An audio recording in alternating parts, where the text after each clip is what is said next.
आप सभी को मोक्षदा एकादशी की हार्दिक शुभकामनाएं। आप सभी के जीवन में भगवान विष्णु और माता लक्ष्मी की कृपा सदैव बनी रहे, ऐसी मेरी शुभकामनाएं हैं। मैं डॉक्टर मनीषा शर्मा आप सबका हृदय से स्वागत करती हूँ। आज की इस वीडियो में मैं आपको मोक्षदा एकादशी की कथा सुनाऊंगी।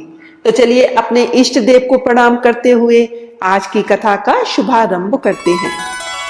महाराज युधिष्ठिर ने कहा, हे भगवान, आप तीनों लोकों के स्वामी, सबको सुख देने वाले और जगत के पति हैं। मैं आपको नमस्कार करता हूँ। हे देव, आप सबके हितैषी हैं, अतः मेरे संशय को दूर कर मुझे बताइए कि मार्गशीर्ष एकादशी का क्या नाम है। उस दिन कौन से देवता का पूजन किया जाता है और उसकी क्या विधि है, कृपया मुझे बताएं। भक्त वत्सल भगवान श्री कृष्ण कहने लगे, हे धर्मराज, तुमने बड़ा ही उत्तम प्रश्न किया है। इसके सुनने से तुम्हारा यश संसार में फैलेगा। मार्गशीर्ष शुक्ल एकादशी अनेक पापों को नष्ट करने वाली है। इसका नाम मोक्षदा एकादशी है। इस दिन दामोदर भगवान की धूप दीप नैवेद्य आदि से भक्ति पूर्वक पूजा करनी चाहिए। अब इस विषय में मैं एक पुराणों की कथा कहता हूँ। गोकुल नाम के नगर में बैखानस नामक राजा राज्य करता था। उसके राज्य में चारों वेदों के ज्ञाता ब्राह्मण रहते थे। वह राजा अपनी प्रजा का पुत्रवत पालन करता था। एक बार रात्रि में राजा ने एक स्वप्न देखा कि उसके पिता नरक में हैं। उसे बड़ा आश्चर्य हुआ। प्रातः वह विद्वान ब्राह्मणों के पास गया और अपना स्वप्न सुनाया। कहा, मैंने अपने पिता को नरक में कष्ट उठाते देखा है। उन्होंने मुझसे कहा कि हे पुत्र, मैं नरक में पड़ा हूँ, यहाँ से तुम मुझे मुक्त कराओ। जब से मैंने ये वचन सुने हैं तब से मैं बहुत बेचैन हूँ। चित्त में बड़ी अशांति हो रही है। मुझे इस राज्य, धन, पुत्र, स्त्री, हाथी, घोड़े आदि में कुछ भी सुख प्रतीत नहीं होता। मैं क्या करूं?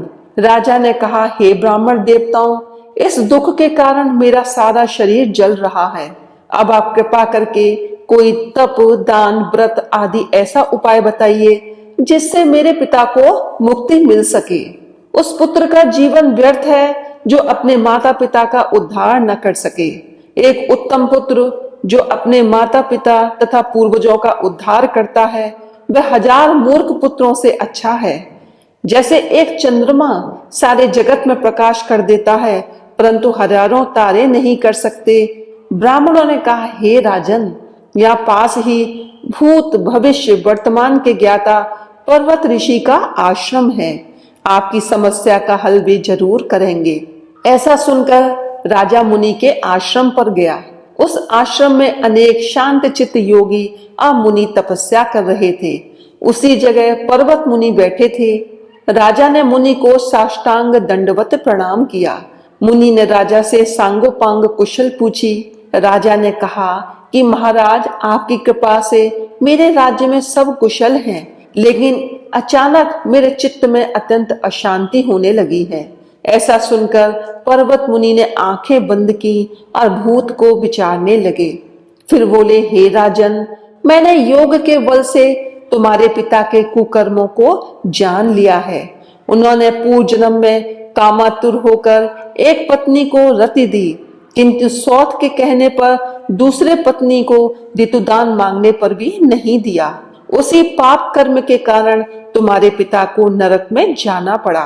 तब राजा ने कहा, इसका कोई उपाय बताइए। मुनि बोले, हे राजन, आप मार्गशीर्ष एकादशी का उपवास करें और उस उपवास के पुण्य को अपने पिता को संकल्प करके दे दें। इसके प्रभाव से आपके पिता को अवश्य नरक से मुक्ति प्राप्त होगी। मुनि के ये वचन सुनकर राजा महल में आया और मुनि के कहे अनुसार कुटुंब सहित मोक्षदा एकादशी का व्रत किया। उसके उपवास का पुण्य उसने अपने पिता को अर्पण कर दिया।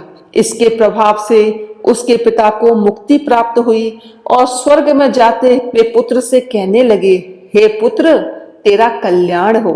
ये कहकर स्वर्ग चले गए। मार्गशीर्ष मास की शुक्ल पक्ष की मोक्षदा एकादशी का जो व्रत करते हैं, उनके समस्त पाप नष्ट हो जाते हैं। इस व्रत से बढ़कर मोक्ष देने वाला और कोई व्रत नहीं है। इस कथा को पढ़ने या सुनने से वाजपेयी यज्ञ का फल मिलता है। यह व्रत मोक्ष देने वाला तथा चिंतामणि के समान सब कामनाएं पूर्ण करने वाला है। बोलो भगवान विष्णु जी की जय हो। इस कथा को सुनने के लिए धन्यवाद। यदि आपको ये वीडियो पसंद आई हो तो इसे लाइक करें, शेयर करें, हमारे चैनल को सब्सक्राइब करें तथा बेल आइकन को प्रेस करें ताकि आप हमारे आने वाले वीडियोस को भी देख सकें। हर हर महादेव, जय भोलेनाथ।